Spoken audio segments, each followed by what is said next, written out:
Welcome to the Lewiston School Committee meeting, February 10th, 2020. Let's please get started with the Pledge of Allegiance.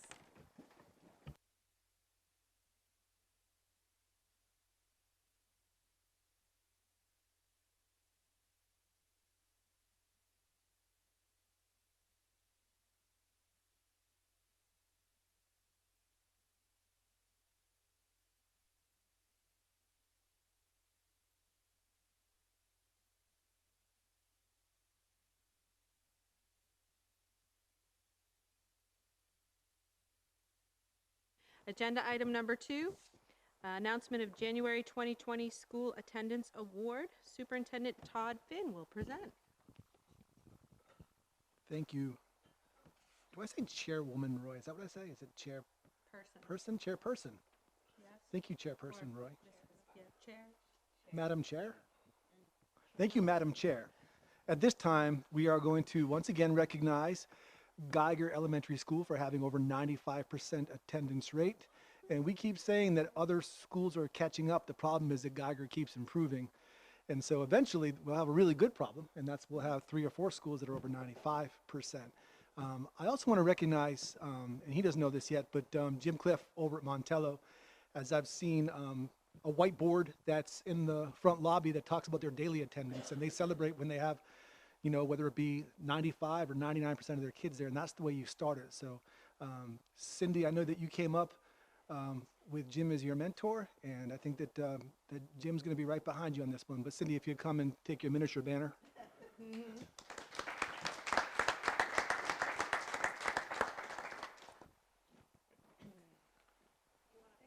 Congratulations.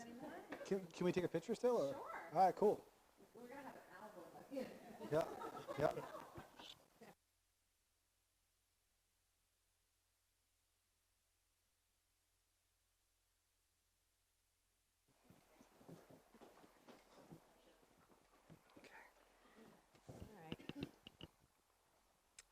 Agenda item number 3, the consent agenda. Are there any items that members want to remove from the consent agenda? Hearing no objection, the consent agenda is adopted.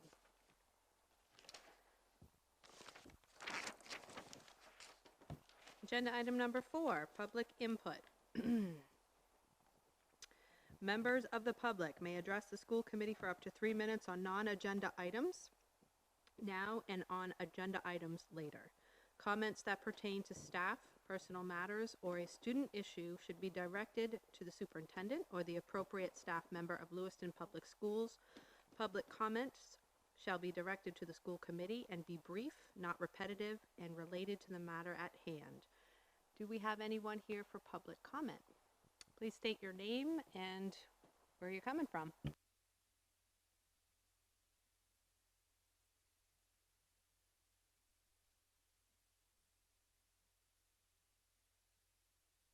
There we go, it's right now.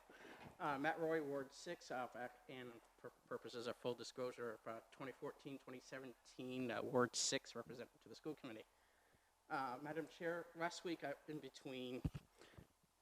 was at a city council meeting and I was able to speak to Councilor Ray.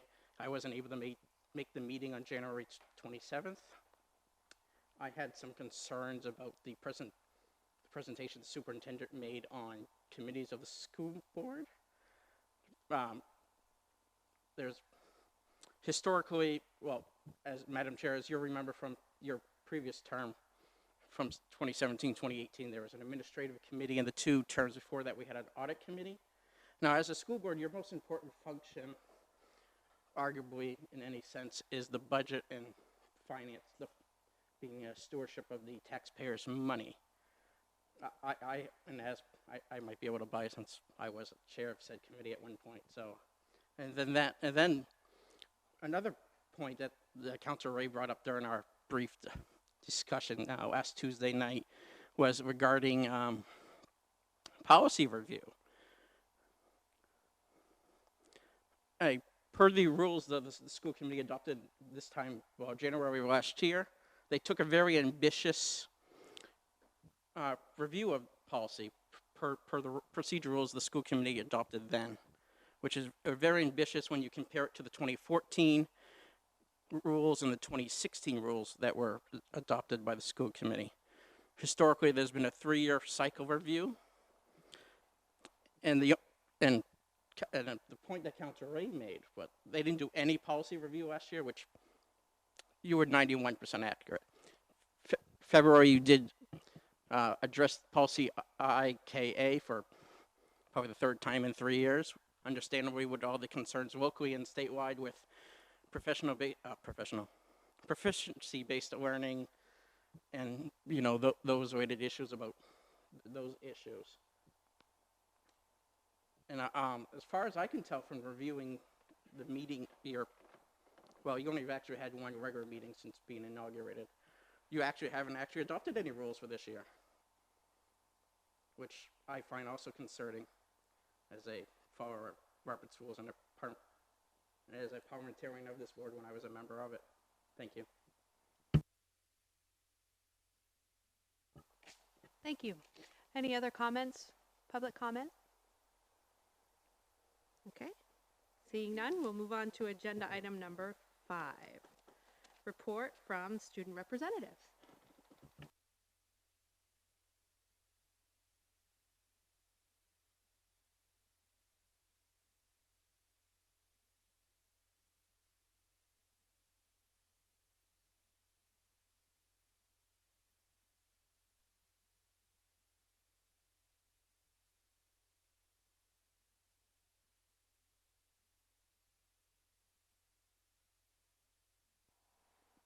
All right, so some highlights from sports this past week. Our competition cheering team were runners-up in states, and girls hockey have made their way to the regional finals, which is on Wednesday night.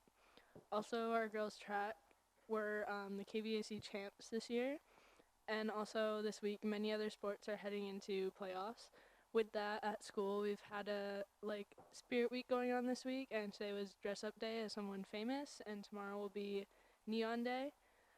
And also, our semester celebration will be held on the 28th for this first semester of school.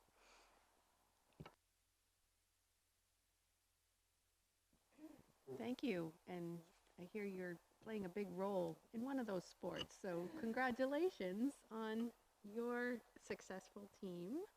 I did want to throw out there, I don't think you were here last time when I dropped our little challenge for kickball to your peer over there, but I mean, we have a pretty good, well, we did have a pretty good kickball team. I think we could. So anytime you guys want to collectively get together and have a little game, I think that we could do that. I just want to throw that out here because you weren't here last time to just say that. I thought you might want to pick up on that. Thank you. Anybody have any questions for our student representative? Nope. Okay. Agenda item number 6, to receive an update from the chair of the negotiations subcommittee. Ms. Whitlow will present. Yeah, we met last week, the new members, myself, Superintendent Finn, and Bobby. And we just kind of went over just a light discussion of kind of our experience with a couple different types of bargaining ships. I don't know what you'd call them. So we did talk about our next negotiations we'll be general government. And so that'll be a good one for the new board to start in on, and we look forward to it. So. Thank you. Ms. Ray, do you want me to just say you were snowed out, or do you have anything to add? Okay, so agenda item number 7, to receive an update from the chair of the policy subcommittee. Thank you, Madam Chair. So I did just want to share, we were snowed out last week. However, we continue to be in a process with Maine School Management Association, who's reviewing our very large policy book.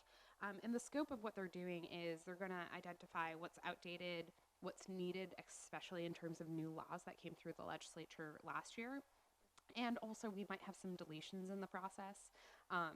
They have some templates for new required policies, but I think, so we're going to be addressing a policy tonight, and I think There's some stuff where just meeting state law is appropriate, but as we'll talk about tonight, sometimes we need to go a step further in terms of protecting the school, the public school district, and the kiddos here and the staff and faculty. So this will be a process, and hopefully it will get us on a solid timeline for policy review. As during public comment, we heard, I had a conversation last week about the fact that we really only focused in on one policy at a time, and we went really hard on one of those policies over the last term, and some of the other ones fell by the wayside. So we need to get into a cycle and a timeline of reviewing these policies, and so that's what we will be focusing on in the next subcommittee meeting when it does come up.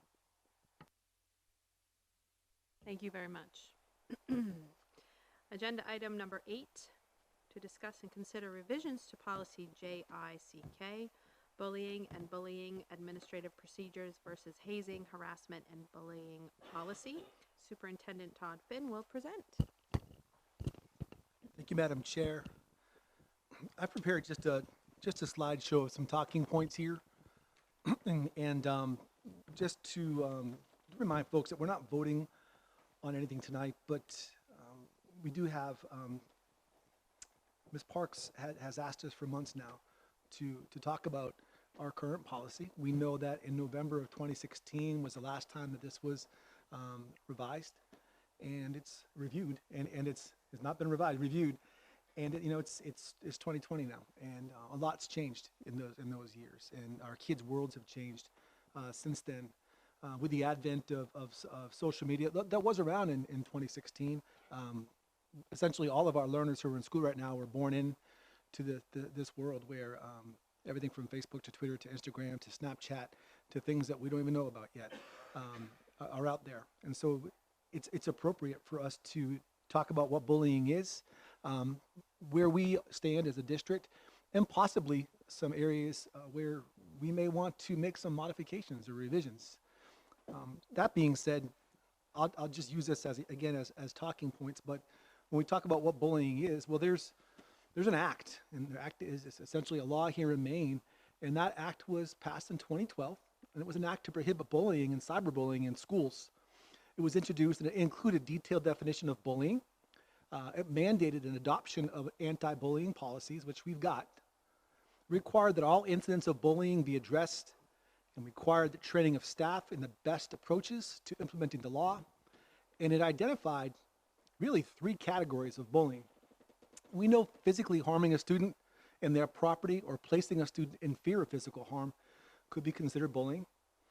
We know creating a hostile educational environment or interferes with a student's education, doing that could constitute bullying as well. And we know that an act that is based on a student's actual or perceived characteristics and has one of the effects in 1 or 2 could also be perceived as bullying. Written, oral, or electronic expression of physical harm to self or property, reasonable fear of harm to self or property, intimidating or hostile educational environment for the student, and interfering with academic performance or ability to participate in or benefit from school services and privileges. It's important that we keep in mind that although certain behaviors are still unacceptable, like teasing and insulting or embarrassing somebody else, it may not be defined as bullying unless they result in a harmful effect listed in the law above. So if a child's pushed down in the playground, even intentionally, and that does not necessarily pass the test of 1, 2, 3, or 4, it may not be considered bullying, and yet still it's inappropriate behavior, and it does fall within the code of conduct and should be addressed. Just because something's not bullying doesn't mean that we ignore it. But we have to be very, very mindful of the impact of bullying on our learners, not only on school grounds, but in other places as well. A quote from Maine 20A MRSA 6554-3 is: a person may not engage in bullying on school grounds.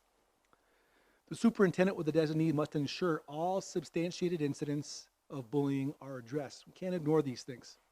School grounds, that's a school building or property on which a building is located, property owned or leased by a school for a school-sponsored activity or program, training, or services. And that includes school buses, it includes our bus stops, anywhere where school business can be taking place. The thing with cyberbullying, that may and probably does occur virtually anywhere if it impacts the student in one of those defined manners. So because someone bullies somebody from home on Facebook or Snapchat or whatever mode that is being used to bully another child, it's still, when it spills onto school grounds and impacts someone in one of those 4 ways, it's bullying. This applies to students, but also employees and contractors and visitors and volunteers as well. So let's look at our bullying policy. Everyone's got a copy of the bullying policy in their packet. And essentially you can follow along with that. It makes sure, well, it assures, I should say, that the school committee has adopted a bullying policy. We know that the policy specifies a number of items specified in the act. It does actually take that right from the language of the law. We know the policy must allow for bullying report to be made anonymously. Our policy does that. We know the policy must provide for an appeal of a principal's decision to be appealed. Ours does that too. And the act provides that a school unit shall provide professional development and staff training in the best approaches to implementing the act. To an extent, I think that we do that. It's an area that I'd really like to focus on as we discuss ways that we can get better. Looking at our policy, again with the copies in your packet, and realizing that it does, as mentioned earlier, follows the guidance provided in the act, there are also JICK E1, E2, and E3. And these are really important here. The law is the law, and we can't take from that. We look at our reporting form, which is E1, in the investigation and response form, which is 2, in the summary of bullying and remedial actions, 3, and it allows for an anonymous report to be made, whether it be anonymous or not, and to be provided to the principal. The investigation and response form is an area where, well, we can look at that again tonight. I'd like to propose something tonight just for consideration and perhaps to pass that down to the policy committee next time that they meet to talk about maybe going a step further with that. And if you look at E3, essentially it's a summary of bullying and remedial actions. And those are all provided for you in your packet. It's pretty garden variety. It doesn't really differ much from other districts where we've pulled, and yet still there are some things there that I'd like to expand upon this evening. And this is it. I'd like to look at the investigation process. And again, I'm not asking for anyone to vote on anything tonight, but there's ways that we can get a whole lot better. And we know that that form is submitted to the principal. But looking at our neighbors over there to the west in Vermont, the 49th most populous state, believe it or not, I spent 3 years there, and the level of bullying there far surpassed what we had in Atlanta. It was eye-opening.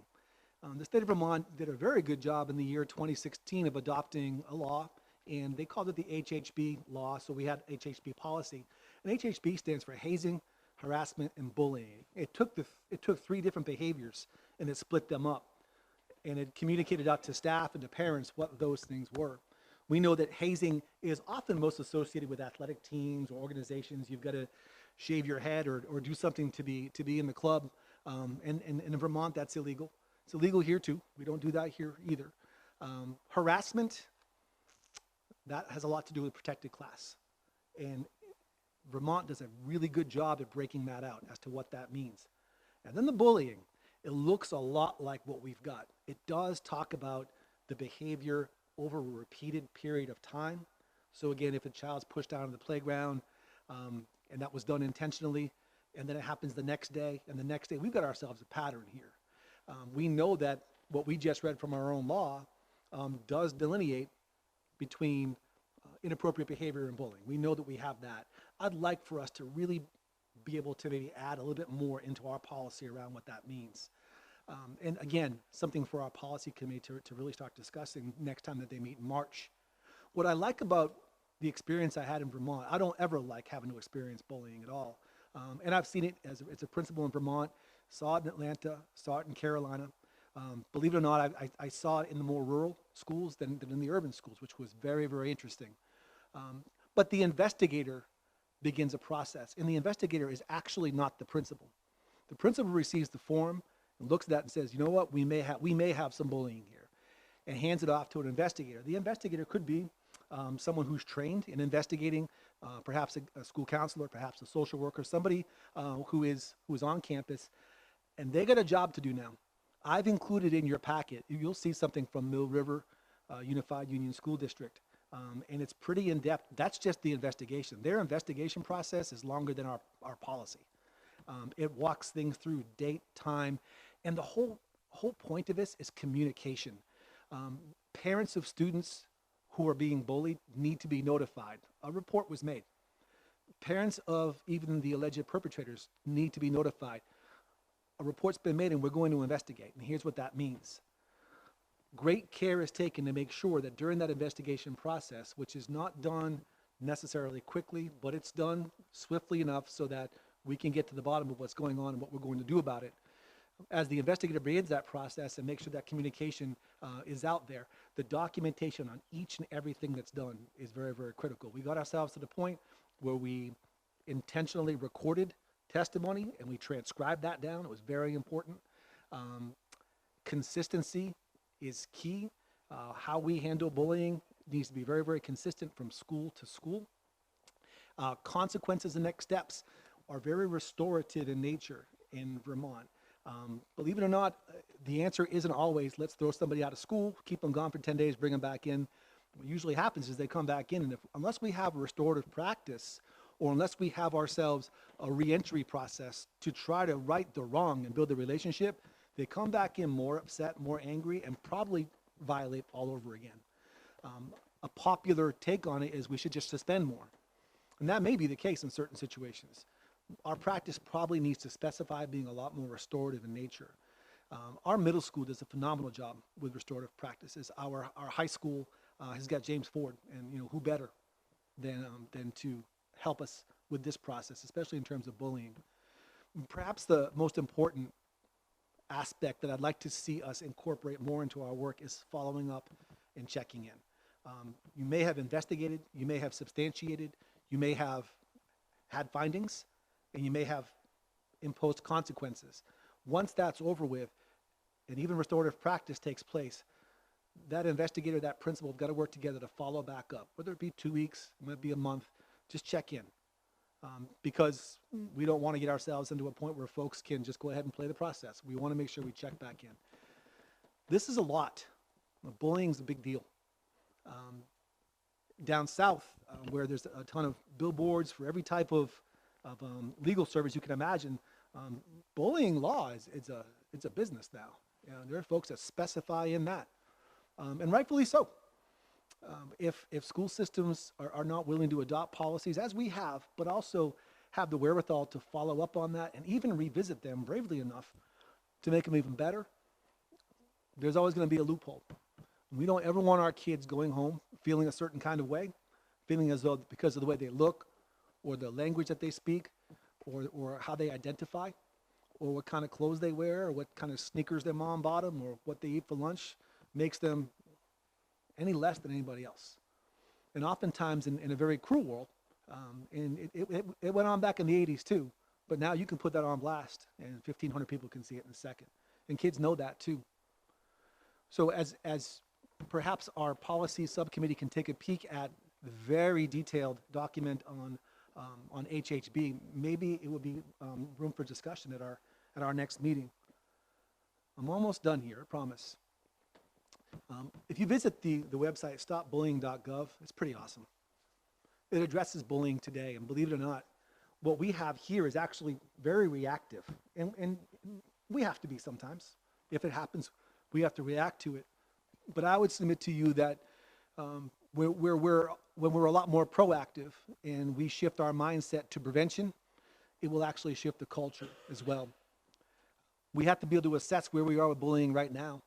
And we can look at that. We've given survey after survey. We talk about our student risk surveys that we give. You can look right in there, and you can see we can see for ourselves if our students feel as though they're being bullied. We can be very specific. There are free surveys that we can be giving to our student bodies that are very easy to disaggregate and find out what kind of a problem do we have. And we have to be okay with that and ask ourselves, how the heck did we get here?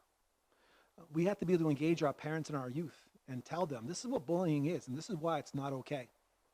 Set policies and rules. I think that this committee has done a very good job at that. And again, it's great that we're revisiting this as well. We have to be okay to build safe environments in schools. We also have to work with the community too. We met with the Gorman Foundation today on an unrelated topic, and we were able to discuss how for about 6 or 7 hours out of the 24 hours in a day, we get your kids, we get them. And then they hopefully sleep for about 8 of those, and that leaves a good 10 hours. We don't have them. And for those fortunate enough to be able to go off and play some sports or be in after-school programs, we get them for a little bit longer. But there's a lot of things that happen in those gaps. And that's really where we find a lot of bullying taking place. It spills over into school the next day. Working with our community and building communities as we're looking to revamp housing right here in Lewiston, it was important that we expressed the idea of these kids being engaged from the moment they wake up to the moment they go to bed. And it might not be with your nose in an algebra book, although that's awesome if it is, but being engaged in learning. And let's not forget that social, emotional part of learning as well. And they're going to build a community that actually serves that need. We know responding to bullying addresses it. Supporting those involved in bullying, we talked about that follow-up, they need support too. It doesn't just mean it's okay. They're going to need support. And you know, something else to really consider is the bystanders to bullying. The folks who weren't bullying, but they saw it. They watched it happen. They witnessed it. They saw that social media post. Because guess what? They're thinking, I might be next. So if I don't conform, it could be me next. If I don't behave a certain kind of way, that could be me put on blast. And so really taking consideration to bystanders to bullying, because kids watch and they know. I'll wrap up by saying that there's a huge impact to social and emotional learning when it comes to bullying. And I'm going to keep bragging on this committee for agreeing to bring on a social and emotional learning coordinator who we met last week, who was approved last week, Aisha Hall, who's been in all of our buildings at this point. She's come back and she looked at me and she says, we got some work to do. And the answer is absolutely, and that's why you're here. And we're going to get our money's worth, let's put it that way. But could you imagine if we actually regularly, because we will, effectively teach those 5 core skills?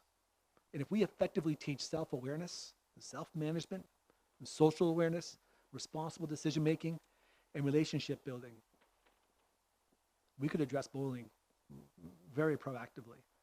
Things will happen along the way, but when this becomes curriculum, because it's about to become curriculum, when our principals and our teachers are afforded the opportunity to make this just as important as those MEA test scores. Actually, this is way more important than that. If we get this right, we'll get that right in the end. I think that we'll be on the right track. But it all starts with being very honest. As Mr. Roy said, let's look at the policy. Let's look at where we are. And on top of that, the other 613 pages of policies. But we've got to start somewhere. And if we start nowhere else but making sure our kids feel safe and they feel good about themselves, that's a heck of a place to start. I want to commend Chairperson Parks for continuing to bring this to the attention of the board, that we get this done. And there's the last slide. If there are any questions, listen, I'll tell you right now, I am not the expert on bullying prevention. I don't have all the answers. I promise you I know where to find them, and I will find them for you. I'd be very curious to hear input, and I've got 3 principals here who may be able to field some questions regarding how they handle certain situations in their school as well. And I look forward to working with the policy committee as we shore this up a little bit and keep our kids safe. Any questions? Alicia? I suppose since it's been kicked towards policy so far, just letting folks know who are on the policy subcommittee, I've got a document going on our shared folder already with some notes from this as people have ideas, and as we hear stories, I'll keep taking notes on that. So we'll all have that as part of the conversation for our meeting in March.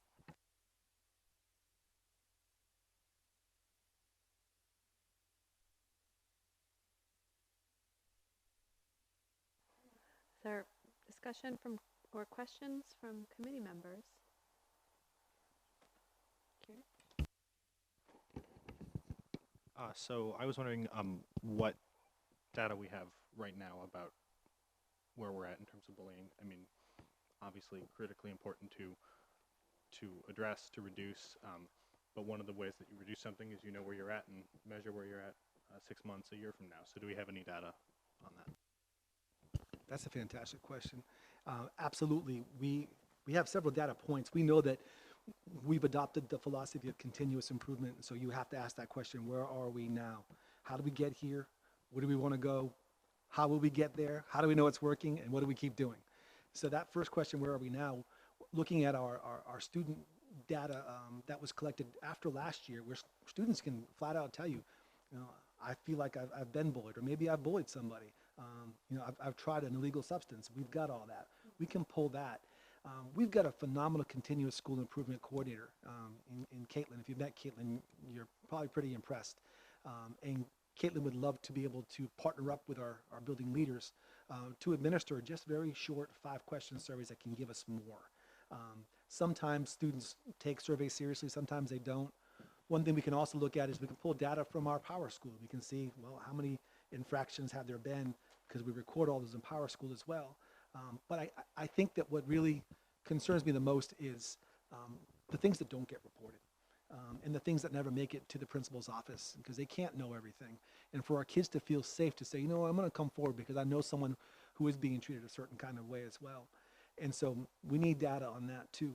So I can tell you this, when the policy committee meets on March 4th, I will make sure that you've got the student risk assessment survey data, but also our current data that would indicate how we're doing right now in terms of discipline. But I bet we're going to raise more questions as to the rest of the story.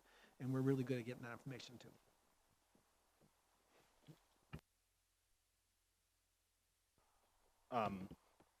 That's great. I really appreciate that, and I'm glad that we're measuring it, and hopefully we can start to see a positive trend line on that. I guess my second question is, I love to hear the conversation about restorative justice. I think that's really important, and all the evidence suggests that that's most effective. I saw in reviewing these things that we have some pretty extreme punishments as possibilities for bullying. I guess I'd sort of be curious when or if those have been utilized, and if so, if there's evidence to support that they're effective, and if there isn't, then perhaps we should consider reducing or eliminating the option of the most extreme penalties, because I don't think those should be taken lightly.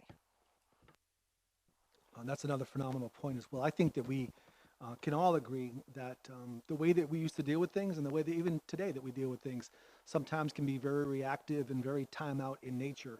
I think what we've come to realize as we get better and better at doing school administration is that oftentimes elimination from community is actually not really the answer. There are times when it is. And, you know, I didn't go to Harlem, but we had some phenomenal folks. You know, Bobby went, got to go, Monique went. Anybody else get to go to Harlem? And they'll tell you that it's an extreme for a child to be essentially given up on and put out. Bullying is very, very serious, but we know there's a restorative piece that can help mend that relationship. You know, I learned a lot from our principals. I learned something from Jake. So Jake, I'm going to put you on the spot. Jake talked about the restorative practice actually not being a program. He said, stop making it a program. It's a mindset. And so this is just what we do. This is not a binder like this policy manual. Restorative means that we're committing to fixing this relationship. You know, often you hear hurt people, and that's not an excuse for bullies at all. But there's usually a root cause that we can get down to. And sending a kid off to the library for tutoring for a week probably isn't going to get you there. In fact, it's probably going to cause some more problems. So, Ms. Collins, I would certainly support looking at that part of the policy as well, and looking at the most effective steps to preventing this in the first place. I think it's a great point.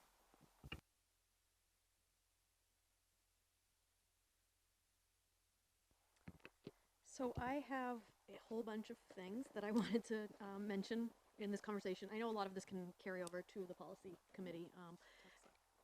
Sorry. But a lot of it you covered, actually, which is great because we only had a very brief conversation, and a lot of these things you brought up in your PowerPoint, so that's pretty good. A few things that people in the community had brought to my attention. I had somebody reach out to me who is either a current or past substitute teacher here in Lewiston. And they expressed that they found themselves in situations where they were in a classroom and there was reports of bullying from students, and they didn't know the procedure or what to do or how to step in. And so that person requested that maybe there be some professional development for substitutes, if possible, to help them be able to navigate that a little bit better. I would like to review updating definitions of bullying if we can beyond what the state regulates. I wanted to know if there's conflict between our discipline processes and the restorative piece that we're working on. So you touched on that. Thank you. Somebody had asked that where it's itemized in the policy covering students and teachers and hang on, let me find it. School employees, coaches, advisors. Nowhere in the policy does it include school committee members, and so somebody requested that we add in school committee members in the policy. I would like us to have slightly more defined and clear guidelines as far as the steps for when bullying is reported, but that's a little touchy because there has to also be discretion based upon the impact on the individual. So what might be bullying for me might not be bullying for you, and so that makes it, we need consistency, but we also have to have that leeway as well. And a parent asked if their child is either reporting that they're being bullied or somebody has reported that their child has bullied them prior to the investigation and without any names, obviously, if parents could be notified. The parents should be notified if their kid is involved one way or another in just the report of bullying before it even gets to the investigation level. And as far as the policy is written, it says he and she in it a lot, and if we could have that revised to they, that would be good. And I think that's everything. Thank you. As much as this shouldn't be exciting, it is exciting. You know, I don't get excited about bullying, but I'm excited about these finer points to what we currently have. If we're not willing to go back in and take a peek at what was there 4, 5, 6 years ago and realize that we've learned a lot more since then, haven't we? And you know, even when we talk about something as important as the pronoun, 4 or 5 years ago, that wasn't under people's email, you know? And so that's very, very important. The reporting piece, that's huge. Whether it's substantiated or not, we want to make sure, and I'm pretty well aware that our building principals do a phenomenal job at communicating with moms and dads and grandmas and uncles and caretakers. If their son or daughter or whomever's brought in for an infraction, we want to just make sure we're consistent with that. So I completely agree with you on that.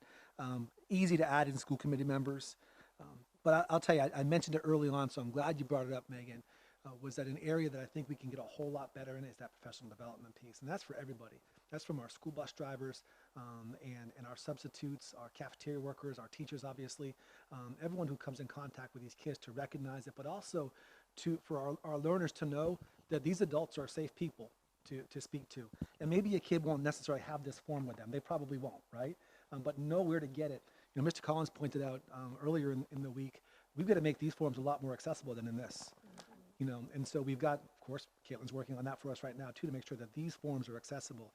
But even if you can't get the form, to know there's a safe place to go to. There's that blue sticker with 2 yellow dashes on it that appeared on every classroom in the school that I last worked at. So students knew that that was a safe place to go to. And if you have something you need to report, then go ahead and do that. I'd love to see us really promote that a lot more. And oftentimes it's not the victim, it's someone who knows about it happening that needs to be okay coming forward too. So really, really excited and looking forward to what's a pretty nice policy subcommittee getting down to brass tacks on this. And you know, once we move on from this, we come back and revisit it on a regular basis because the dynamics will shift and change again.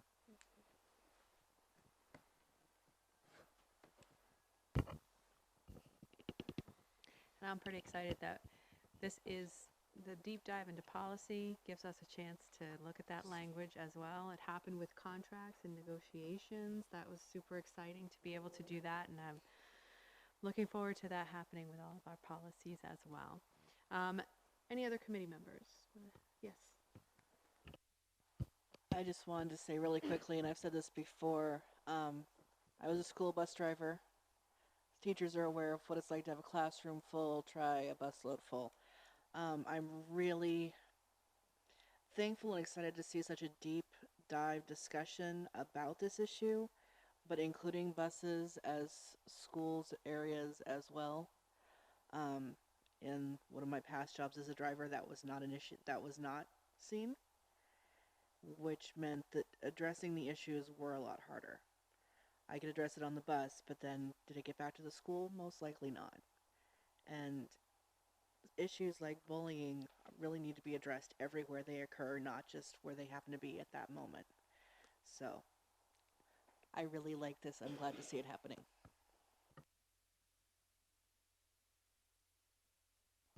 Since we do have a number of principals here, I'm not sure if they were asked to prep something.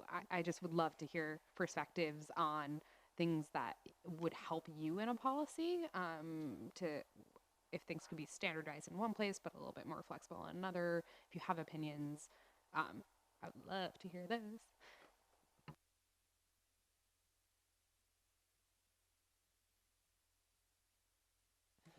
We didn't. We didn't really prep anything. I know that Sarah Jan and I spoke briefly before the meeting. Unfortunately, we're familiar with the policy, and we have to fulfill it. I will say, as a building principal and years before as an assistant principal, the volume of kids not treating each other so well, especially on the weekends or overnight, is something that we deal with on an everyday basis. A lot of it is being mean, and sometimes it's hard to discern with the policy. Is this creating a hostile environment? Is there a perception of threat here? And so there's some gray area in the language of the policy, which might be appropriate, but there are days that it gets hard, and we communicate with parents, and we try to make sure we resolve things. We do sit down with groups of people, including their parents, and have conversations at times when that seems to fit. I can say at the high school level, you have to be aware of a cool-off period because it doesn't always fit. Kids don't want to sit in a room together. And oftentimes it's two-way. And so it's not necessarily a victim, but kids being really, really mean to each other, and we try to work that out. I guess my pitch, and it sounds like it's already happening. I know Megan was inviting the community to talk about it, and I think that's a good approach.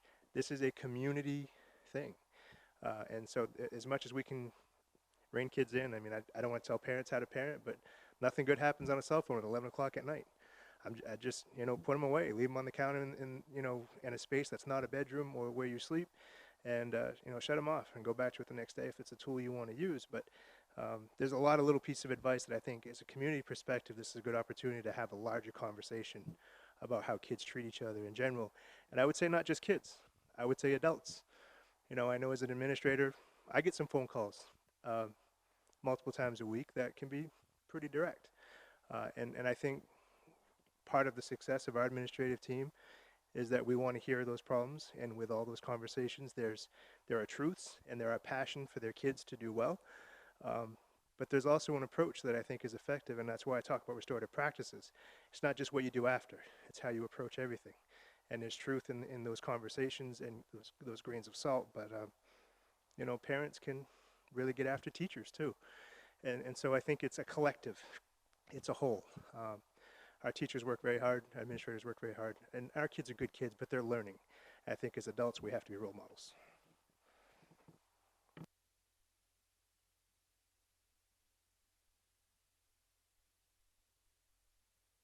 Right. Any other members of the public that would like to speak on this?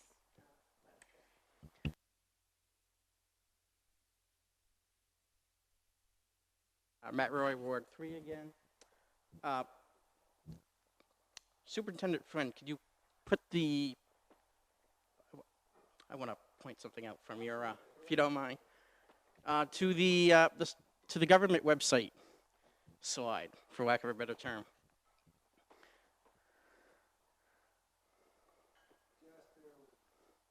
I got all night.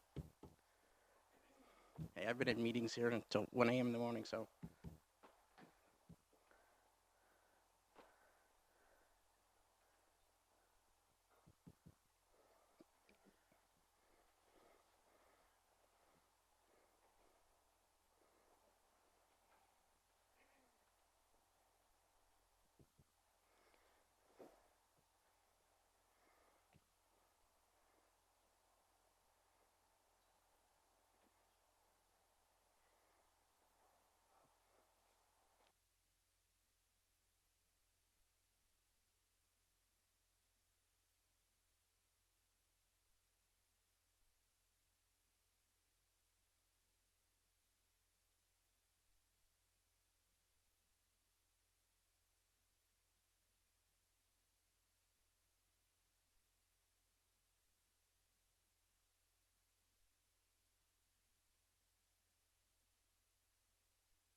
Sorry. Guess it times out after a while. Yes, nope. The SEO. Let's go with that one. No, it doesn't really matter. Both of them will probably make points that I'll. Now, we talk about, well, by nature of bullying and how kids report it, you're always going to have to be responsive and not proactive, first of all. Let's start there. But then there's the underlying causes, for lack of a better term, of bullying. You know, from the bully, why they do it, and then the responses and of the bullied. If you really break it down, it's due to a lack of mental health awareness generally in the last 50 years. And then also there is the point that, as I think both the superintendent and member Collins were trying to point out in some fashion, there's the criminal justice response where it should be a more public health response, which is a problem we've had in 50 years.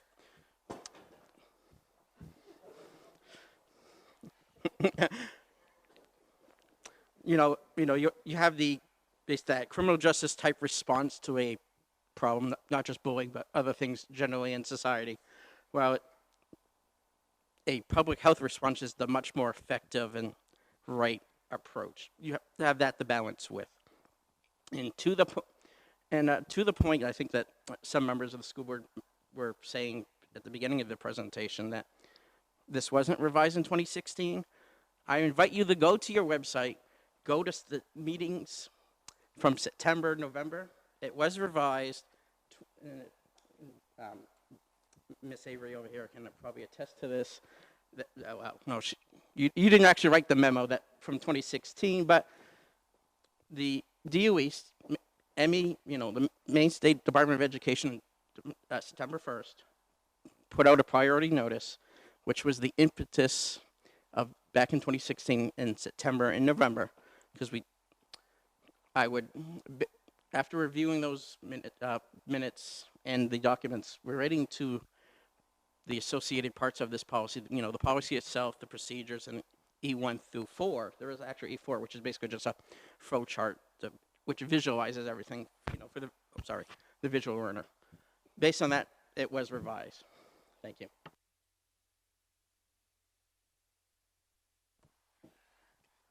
Okay. Yeah, Ms. Parks. Yes, Mr. Roy is correct. It was revised, not when I corrected you, I was wrong. Whoa. Yes, those words just came out of my mouth. That was just recorded. Okay. Oh my gosh. Any other input from the public? Anyone like to speak on this?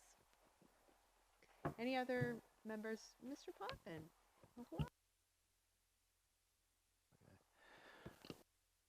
Things. One, the process. Are we, as a board, going to bat it around first and then refer it to the policy board for revision to work in? Or is it vice versa, that the subcommittee will do the batting around, add things, subtract things, upgrade things, and then bring it back? Which way does this go? Ray can chime in, but my understanding is we're opening this up for any small discussion now.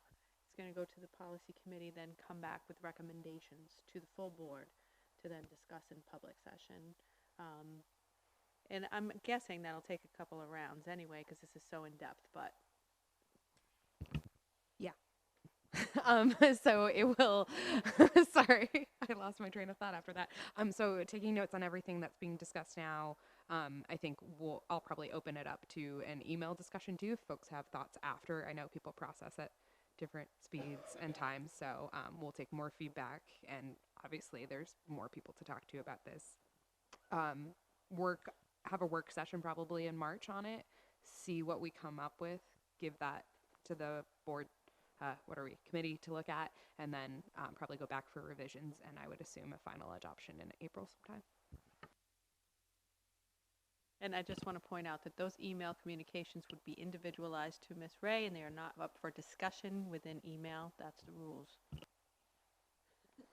Okay, so I just want to mention a couple things then, and going back to my days back in school, remembering, some individuals that still stand out to me today in this bullying situation. And that is one thing I noticed was, and I don't know, I've read through the policy as much as I can. It was quite an extensive policy.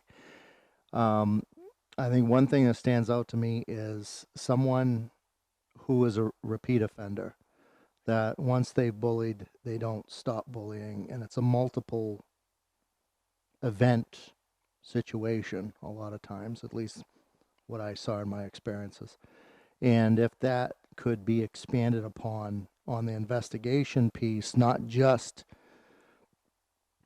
the incident itself, but if it relates to, a track record, that sort of thing.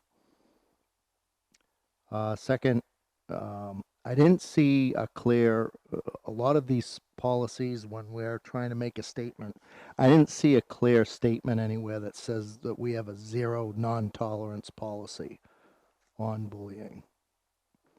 And I think that that needs to be made a priority to send the message. The other things I'll wait till in the policy subcommittee and bat around some of that individual language, but I just wanted to make that point. Thank you. Thank you. Mr. Damon? Just a question, where the school bus personnel are not direct school employees, how do we actually interact and interface with them to bring them up to speed about what we're trying to accomplish and get some, I mean, we can't necessarily direct them, they're not our employees, but they have such an impact right from the get-go for the kids. What is the reporting procedure back and forth between Hudson and the schools? That's an awesome question, Mr. Damon. Before school kicked off, I had to find my way down to the bus garage. I wanted to meet with our bus drivers. I wanted to see who they are. I've done that job before too. Lene has as well. And that being said, I wanted to share a couple of insights with them as superintendent. First of all, to thank them for what they do. But they were very open. Our drivers were very, very receptive to finding out what it is that we're doing in our school system. Having been here now for, going on 8 months, it is going to be a regular practice to be able to sit down with our drivers and talk about some of our points of emphasis for the year. I can already tell you that next fall, as we go into it, this is going to be something that we want to just make sure that we discuss with them. That being said, Chief Avery oversees operations, which entails transportation. And so although the drivers may not be paid by us, if we've ever had issues or they've had issues, there's ways that that's communicated, whether it be by a form, whether that be by dropping in, sitting down, phone call. And quite often we know that the bus is a place where incidents take place and they happen. And so I'm proud to say that Alyssa Roman, who oversees nutrition and transportation, she's got Don Rancourt in there as well, who oversees just the buses, overseen by Chief Avery, who've got great relationships with our folks down there at Butler. I also thought it was really important as a superintendent that I maintain that relationship too. I will tell you that if there's a problem, issue, or concern, they don't hesitate to give us a call. So we know a lot of folks by name, but I would agree with you that an emphasis has to be made to make sure that we continually keep those folks abreast of what we have going on as far as our points of emphasis too.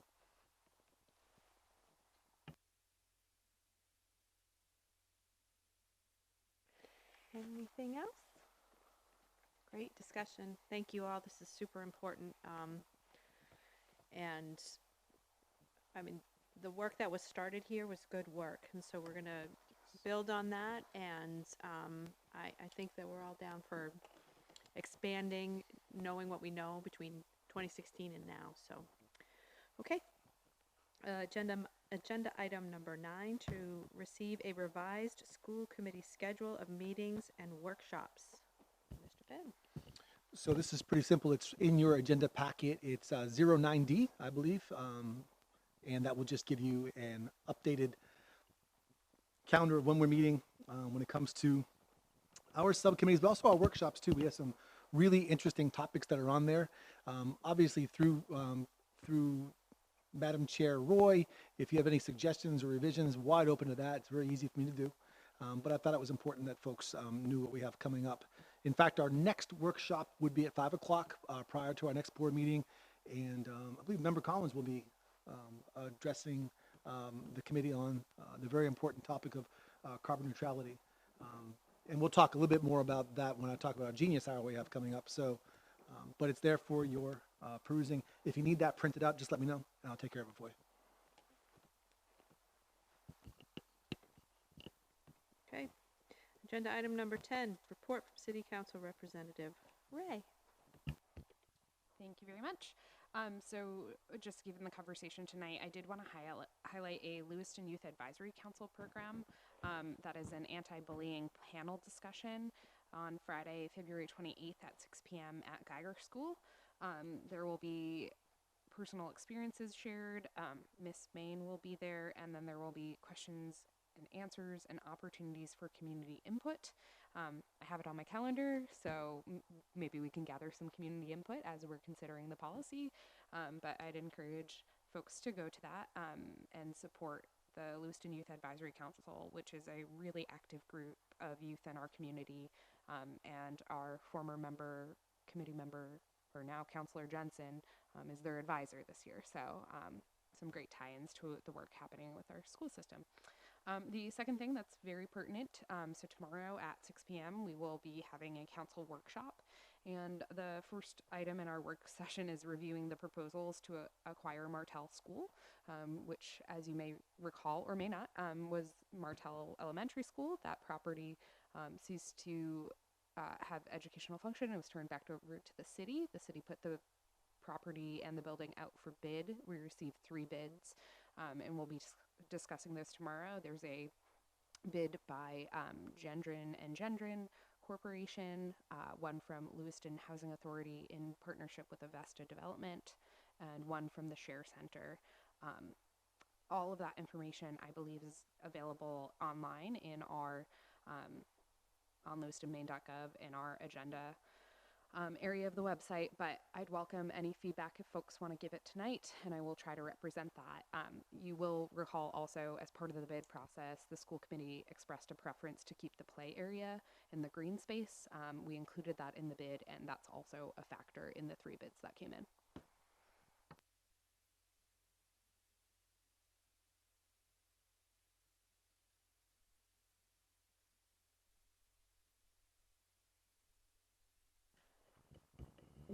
Just, I'm not up to speed in terms of what happened with the property. When it was given back to the city, now that's an asset of the school department. Was there, or it's not, or what was the story with that? I'm just wondering if there was something that came back to the school department for releasing the Martell School property. It reverts back to city property and then is ours to manage. And we decided that there was not a city use that we were going to pursue with it, and so put out to bid through the normal bid process, and these are the 3 bids that we've received. We wanted to have a conversation in open meeting or open workshop to discuss what we're going to do with it, because we're not quite sure yet, and I don't think there's any consensus among the council yet, but it will be a good discussion tomorrow for sure. So ultimately, does it lie in this board or with the city council? City council, okay. The council will discuss tomorrow, probably emerge with some version of a thought of where we're going forward, but it's entirely possible based on the previous conversation that we might not have a decision tomorrow night, and when the vote comes, it will be whoever makes the first motion that passes, I think, which will be fun.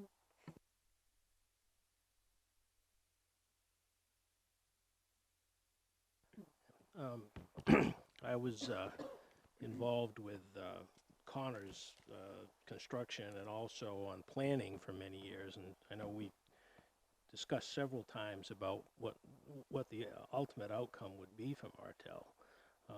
Having been on planning for a long time, the property does revert to the city from the school board, and the council ends up solely involved with it. I knew that going in. I also, my own opinion is that the property, because it's wholly owned by the city, there is not a lot of green space in that particular part of the community. There's a lot of housing. In fact, there's a tremendous amount of housing almost adjacent to it. So one of the recommendations from planning, I know, was to preserve the playground and the green space, which I think is really important. The building itself has a lot of issues. There were mold issues, there were asbestos issues, there were some structural issues as far as the front part of the building, which of course is the part that's the historic part of the building. That's what was originally built. But that being said, my own opinion is that that lot really is not that valuable from a development standpoint because of what's around it. And I think that the city in the past has made some serious, well, I wouldn't say they're mistakes, but they've made decisions that have serious ramifications going forward. Tearing down Pettingill and turning that into just green space, I think was a serious mistake. We had an opportunity at that time to turn that into housing, and we passed on that. That could have been a really signature project. I think that the city council has sort of signaled that they're really not that interested in senior housing. Just up the street at East Avenue and Webster Street, they've turned down a senior housing project 3 times down there, which I think is a concern to me, because I thought that was a really good project as well. The Share Center is doing a lot of good for a lot of people, not just Lewiston, but is serving a significant number of school departments and nonprofits. Since the city owns it outright, to me, allowing them to continue there, expanding on that, using the existing gym for additional rec programs and keeping that as a community resource, my mind is that's the better way to go. And just, selling it to a developer, and it's a small amount of money compared to what the city budget is, and in the long run, I think it'll come back to bite us. So that conversation sounds like it needs to happen tomorrow night, Tuesday night. So I think those opinions are important to share. So thank you for that. Okay, report from school committee chair. So I noticed that our mock trial team is still on a tear. I saw in the newspaper that Rachel Willette, she got an award for, I'm making sure I got this right. Firm present the firm school mock trial award to senior Rachel Willette. She's a key leader on the mock trial team for 3 years and was instrumental in helping the team win the state championship last year. She's also an accomplished athlete, and she won a mock trial award, but also siblings from mock trial team just won $1,000 scholarships from Skelton, Tainter, and Abbott. So, okay, so they were so great to come here and talk with us last year, and I'd love to hear about their progress. But I thought it was nice. We were talking about sports teams earlier, and we have a lot of great teams and activities that are happening. So I just wanted to bring that up. Other great committees that are working hard for the school committee, the poverty committee did meet and have a debrief session. And we are currently working on a process for perhaps a retreat for folks so that we can move on to the next steps and make those more concrete. We're really excited about bringing in public pretty soon and opening up the discussion. So there's a lot of movement happening in that neck of the woods. I'm super proud of this committee. We are meeting on the 22nd on a Saturday. I think I mentioned before that the dedication of this group is more than I've seen in the past, and we're ready to work. So that's exciting. That's coming up before the next meeting. And then I'm just excited that the subcommittees are starting to get of course, the weather doesn't help, but get rolling, and that work is going to start to get done. So that's all I had. Agenda item number 12, report from school superintendent. Thank you, Madam Chair. I want to point a couple of things out. There's so much going on in our district that it takes more than 5 minutes, but I won't take that long. I want to talk a little bit about Bates College and the importance of Bates to our school system. Living here in Lewiston, heck, almost a year now, the city's different when those kids go home. It's just a little bit different. I think it's such a better place when they're here, not only for a lot of the accomplishments, but for their willingness to work so closely with us. There's a professor named Dr. Patty Buck, and she teaches all of the ed minors there. And I've had the opportunity to go and speak to these brilliant kids, and how much they want to help Lewiston Public Schools. We have a large pool of interns that work with us, and we're able to. I was able to have Miss Mates come and join a conversation with a pool of interns. We're doing a study on restorative practices, which is just so timely as to what we're talking about right now.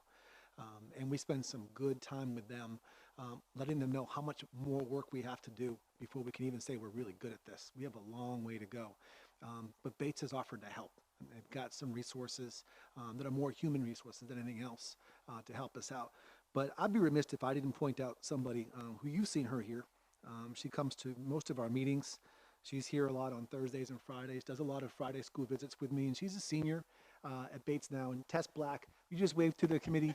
I wanted the best and brightest, and I asked Dr. Buck, give me someone who's the best and brightest that you've got. And so she said, I got a lot of those. I'm gonna go ahead and give you Tess. And Tess is from the other LA. She's from Los Angeles, you know, she's been instrumental in helping us do some work here this year. Also, very curious about what it is, the work that we do here as a school committee, that you do as a committee, and has been involved in everything from some parent meetings to some mediations to checking school climate and culture data with us, to just sometimes just running some numbers for me. And Tess is just a fine example of what Bates has to offer and how these kids just really want to help. And I'm just so proud of that opportunity that we have. We're working budget. We're working budget, a lot of budget. We're fortunate to have Chief Avery in charge of that and teaching me a ton and plugging me into resources that can help me a lot as I put my first budget together. Very proud of the subcommittee work that took place with negotiations the other night. Kind of disappointed that weather rained out or snowed out policy, but we'll get that back again. Met with a student voice group. The student voice group is a group of young folks that met with me right here, and that group does work with the Great School Partnership program. And so Karen and I had a great conversation, a good 2-hour conversation with learners who actually have so much to offer in terms of their educational experience, and we really want to meet deeper with them on that to make sure our students truly have voice and choice. Genius Hour continues, and so we'll be releasing the topic for Genius Hour, but let's just say that Mr. Collins is going to be invited to that as well. So folks will sign up very quickly, and we'll have an hour to discuss something that's very, very important. I want to thank Mr. Potvin for coming on his own time. He came to a design workshop that we had last week around maybe a better way to do an alternative to school. So rather than say alternative school, there's so many pathways to get our kids where they want to go. There are some kids that choose that pathway. There are some kids that sometimes have to have that guidance chosen for them along the way. But getting our heads around a better way to do an alternative to school is really important. And we've had 2 full meetings with about 18, 19 folks in there. Mr. Potvin joined us to help guide that conversation. We'll be meeting again in the first week of March, actually down at Longley, to go check out what the resources are there and coming together with an idea and a concept that we can then bring to the board and say, you know, without asking really for any more resources, we can just do so much better with what we've got just by organizing that. And everyone from operations to teaching and learning to all of the experts in their fields, whether it be technology, whether it be Dave, who was here a second ago, right down to child nutrition. I shouldn't say down, but including child nutrition, all have a dog in this fight. And we're going to make ourselves a better alternative to school. Lastly, just very, very proud to be able to bring Mike Rutherford here. We were able to tap into some grant funds to bring Mike Rutherford, who is the author of The Artisan Teacher. When I was a young principal back in 2010, Mike was brought in to train me on how to build what we call the Artisan Teacher. And the Artisan Teacher is something that we so crave here in Lewiston. And the thing is, it's right, we have them. They just don't realize it yet. And the way to train the Artisan Teacher is to train our principals and our leaders on the art of skillful observation and feedback. Being able to see something, to call it that, give praise when you need to, give some guidance when you need to, and check back on that. Mike is world-renowned, and I asked him to come up and spend a day with our folks on Thursday. He's coming.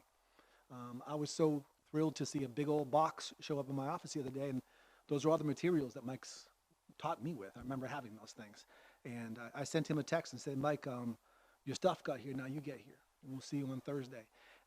I'm so proud to be able to share with our principals what was shared with me by a visionary superintendent, and I never thought I'd do this job. But our folks are ready, and I could not bring Mike here in July or August. He would have come. They're ready now for this, and that's a testament to our fine principals that we have in this district that just want to get better every day, that want to learn. And to be able to expose them to what Mike's going to bring to the table makes me so proud. I'm going to sit back like a proud coach and just watch him do. And I'll probably laugh a little bit because he's got a lot of the same jokes that he had back in 2010, I'm sure. But the man's just an absolute genius when it comes to bringing out the best in teachers in a very positive way that makes folks want to come back to work. And you're invited. Again, it's 8 to 3. It's here, Jordan Room, on Thursday. And we hope to bring Mike back 7 times next year to continue the process. It's more than just one workshop. It's hard work. It's humbling work when Mike makes a principal go up there and in front of all his or her peers, try to give some skillful feedback when you've never done it before. And he's going to correct you right there on the spot. But the better and better you get at that, the more and more confident you get as a leader until you realize that you truly are an instruction leader. And that's what we're going to have here in Lewiston. So this is my superintendent's report. Just very proud of what we have going on and excited about what's to lie ahead. Thank you. Agenda item number 13, school committee community announcements. I think I should have said the other thing I said during this part about the mock trial team, but anybody else have things to add? Tanya? Just a piggyback off of Bates College. Every year, Bates College holds a baseball softball clinic for students in the area. Though you don't have to be from Lewiston, but it's mostly Lewiston. And it's run by the coaches at Bates and the players. And there's 2 separate ones, a softball one and a baseball one. And you know, it's a really great turnout, and it's a great experience for our youth to be able to look up to these college age athletes. So, and that's I don't know the exact date off the top of my head, but I'm pretty sure it's the week after February vacation, so it's in the next 2 or 3 weeks.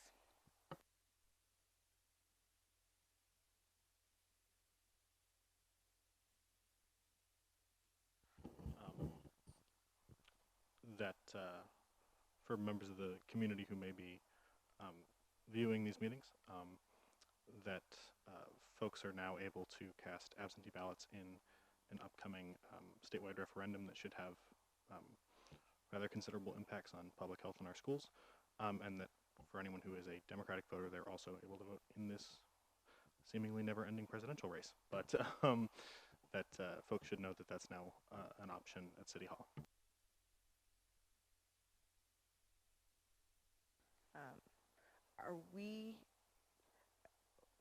I'm unclear as to why we're referencing Democratic, Republican. I'm not sure. It might be for another time or another discussion. I'm just unclear. Yeah, just that there's two public votes for any voter in Lewiston, but one of them is only open to Democratic registered voters. There's no other primaries that day. That's the reason why we mentioned Democratic. The Republican primary is uncontested.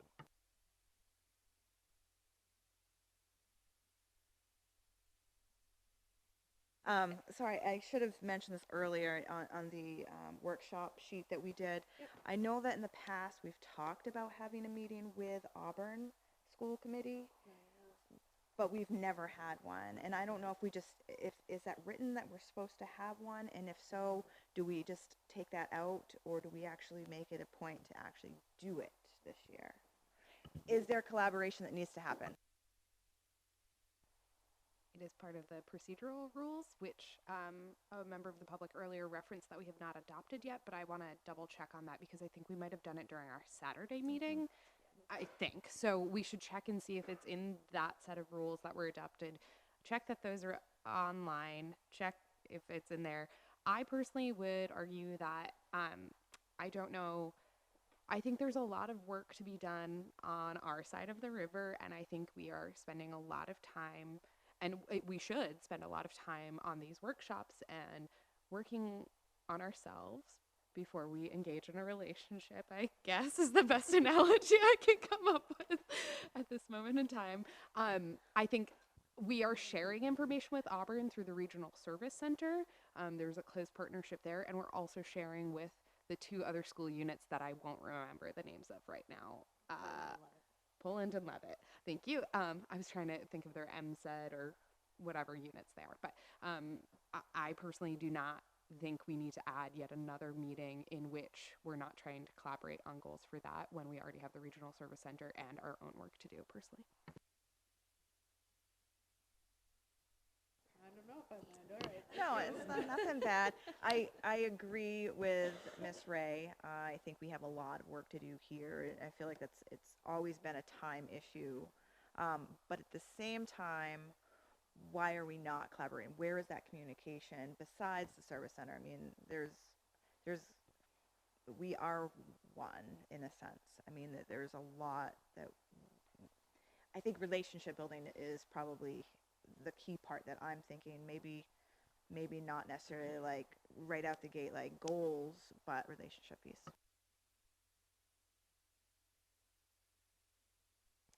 Just like we've had a lot of turnover in our board, Auburn has had huge turnover just in the last couple months.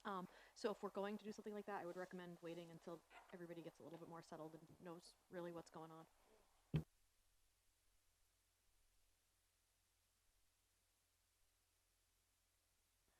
on. Just want to mention, since now serving on both sides of the river, that there are several collaborations that we collectively work together on, and that this is an opportunity. And I know when I was in Auburn, it was an opportunity I look forward to hearing the other side in expanding these particular programs. I could think of RETC and Franklin as two of them, and there are other things that have gone through my mind that I would like to hear the discussion, of is there interest, on other items. I think I've always found it helpful because you're getting a different perspective. And I just remember, and I've mentioned it at other meetings, that the struggle we have on some items that for resourcing. And, we're trying to get things happening. And that if we work collectively, there may be something that makes sense in a larger scale. That opens up the resources. So I just mentioned that. I think it's important. Mr. Roy brought up the rules.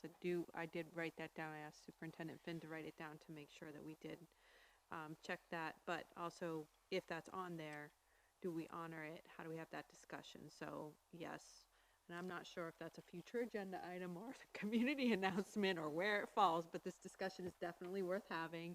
And we as a group need to come together to decide when and if that is something we're going to continue to have. I think there's value in it anyway.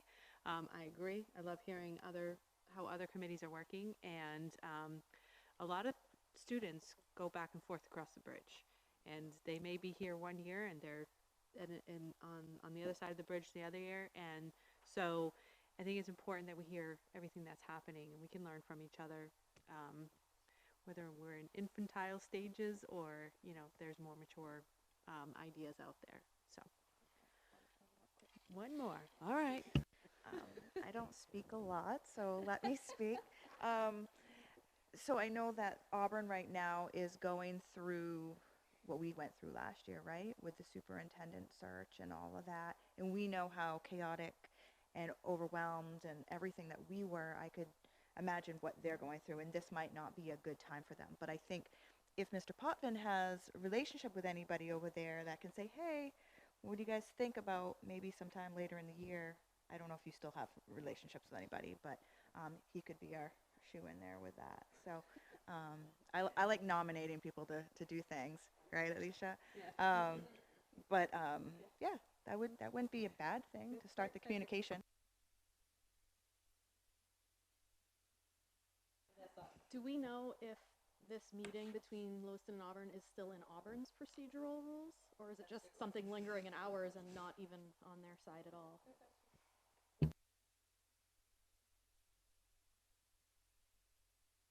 Say something? Yep, real quick. While we're on the community announcements, I want to just point out the hard work of the Lewiston Education Fund. They meet here. Mr. Donovan's a part of that. Our committee member is a part of that as well. But they meet here early in the morning, and they get here on a monthly basis. And the work that they do for our principals, for our kids, for our teachers, finding grants and finding resources for them, it's just to be commended. I think usually at the end of the year, there's a big celebration. Fishbones was last year, and it's humbling to hear the hard work that these folks do. So in case anyone's watching out there, just a shout out to those folks, and obviously to Mr. Donovan. Folks volunteer to do this work, and we benefit from that from an instructional standpoint. So thank you so much for that. All right, so as you saw, we did put out the list of workshops that we got last time. And you can see we're into July, but we can talk about prioritizing if something else comes up. So any future agenda items that anybody or workshops that anybody wants to bring forth? Oh. Really? Okay, Mr. Potvin.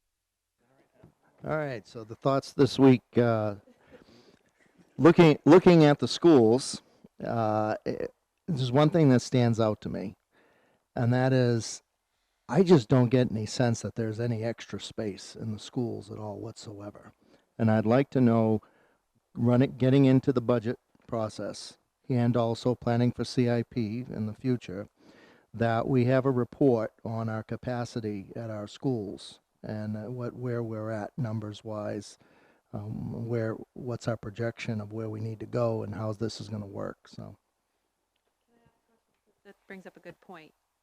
I think it's during budget time where we used to get presented with class size and all of those numbers. So I think you're going to get at least a glimpse into that with the numbers but oftentimes part of the budget process is to talk about, well, if you want to add a teacher, where's the space going to be? I mean, we hear a lot about that. But if you, during that process, if you want to investigate further, we can definitely put that into a workshop to talk about building and building space as a whole for the district. I think it's a good idea. Yeah, I'm hoping that Facilities and Grounds is able to do some analysis on that. I got to get together with Josh, and in the long run, I think we do have some challenges space-wise, but we've also got sustainability issues, I think, with some of the buildings as well. And I'd like to try to build a sense of what it's going to take to keep what we have functional and where we need to add. I know that the addition at the high school is going to be huge. That's going to solve some really serious overcrowding that we have there, and but that's not the only building. I think we've got other issues that we need to look at, but those will all end up. They won't be LCIP issues this year, but they likely will be in the near future. And I know that LCIP this week, Alicia, or tomorrow, or next week. That's always a serious topic for discussion when that comes around. Fortunately, now the school department is doing a really good job of at least getting some of that stuff out there. I mean, that's a 5-year planning document. We had 5 years when nothing came from the school department. It just like, it didn't exist in the LCIP, which that was changed back when Mr. Webster joined us, fortunately, but it's really important for that to get out there in the LCIP and get ahead of that, because that is a long-term document, so. That builds into everything that we've been talking about recently. We talk about safety as part of that whole space issue, and the space may have been functional when it was created for a certain purpose, and it's not anymore. So that's also part of the conversations that we have during budget. It's safety as well. So it folds itself into so many things. Miss Ray? I did just want to clarify on the Saturday, the 22nd. I had it written down from our Saturday meeting to do a review of Robert's Rules of Order. Is that also scheduled for that same time, or do you need the full 2 hours? I'm just not sure if I should be prepared for that.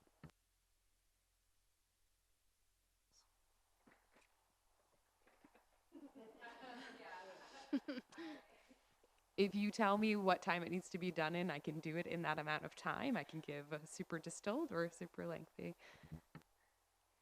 So If I could add, before you have to make a decision on that, it doesn't need to be a one-time thing. We could break Robert's rules down and do something every Saturday meeting that we have to review different pieces of it, so we could go a little bit further.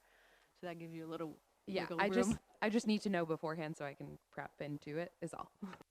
if I said to you we need an hour and a half, yeah, you'd be okay. Okay. And I appreciate you bringing that up, because that isn't part of this, but it is important for us to get better at our jobs. We need to know the rules. So, great. Anybody else?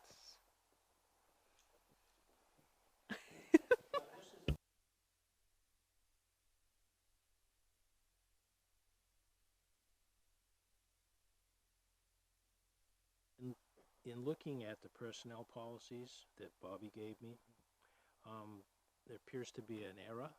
This is the 2019-2020 book on page 16.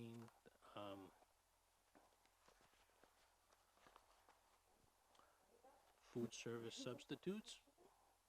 That doesn't meet the state requirement for minimum wage, and I don't know whether that's been changed or adopted or what. So it has been changed, but you're actually going to get a revision of that probably either next school committee meeting or the meeting after. And so you'll see an update to that. We do it once a year. Okay, yeah, I apologize for doing my homework, but I just. No apology necessary.